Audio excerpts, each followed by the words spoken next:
December 28న హైదరాబాద్లోని సుందరయ్య విజ్ఞాన కేంద్రంలో జరిగే 2 సిపిఐ ఎంఎల్ న్యూ డెమోక్రసీల విలీన సభను జయప్రదం చేయాలని కోరుతూ శుక్రవారం అంతర్గత మండల కేంద్రంలో విలీన సభ గోడ పోస్టర్లు ఆవిష్కరించారు.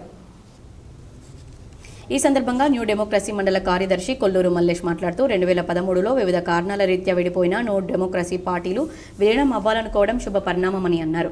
నేడు దేశంలో మతోన్మాద బీజేపీ మోడీ ప్రభుత్వం ఫాసిస్ట్ నినాదాలతో ప్రజలను ఇబ్బందులకు గురి చేస్తుందని, సామ్రాజ్యవాద కంపెనీలకు, కార్పొరేట్ సంస్థలకు యావత్ దేశ సంపదను కట్టబెడుతుందని, మతం పేరుతో చిచ్చుపెట్టి దేశ ప్రజల మధ్య వైషమ్యాలు సృష్టిస్తూ నరహంతక పాలన కొనసాగిస్తుందని దుయ్యబట్టారు. ఇటువంటి పరిస్థితుల్లో దేశంలో ఉన్న అన్ని విప్లవ పార్టీలన్నీ ఏకం కావాలని కోరారు. డిసెంబర్ 28న సుందరయ్య విజ్ఞాన కేంద్రం ప్రజలు, ప్రజాస్వామికవాదులు పెద్ద ఎత్తున హాజరై విజయవంతం చేయాలని కోరారు. ఈ యొక్క సభకు పార్టీ శ్రేణులు, ప్రజా సంఘాల శ్రేణులు, ప్రజాస్వామ్యవాదులు అందరూ దాన్ని పాల్గొని విజయవంతం చేయాలని మేము సిపిఎం న్యూ డెమోక్రసీ పార్టీ అంతర్గత మండల కమిటీ నుంచి వారికి విజ్ఞప్తి చేస్తూ ఉన్నాం. ఇలా ప్రధానంగా కేంద్రంలో ఉన్నటువంటి బీజేపీ ప్రభుత్వం ఇలా రైతు పండించినటువంటి పంటలకు సరైనటువంటి గిట్టుబాటు ధర లేవు.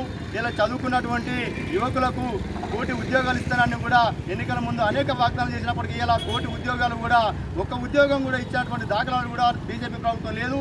ఇలా అదేవిధంగా ఏదైతే ఇలా బీజేపీ ప్రభుత్వం 2026 వరకు ఈ దేశంలో ఉన్నటువంటి విప్లవకారులను ఎన్కౌంటర్ల పేరిట అనేక ఎన్కౌంటర్లు చేస్తూ ఇలా 2026 వరకు అమిత్ షా ఏదైతే ఉందో ఇలా కంకణం కట్టుకున్నటువంటి పరిస్థితి మనం ఉన్నాం.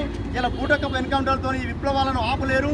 ఈ దేశంలో జరుగుతున్నటువంటి దోపిడీ పీడన లేనటువంటి విప్లవాన్ని విజయవంతం చేయడం కోసం అన్ని విప్లవ పార్టీలు ఏకం కావాల్సిన అవసరం ఉంది.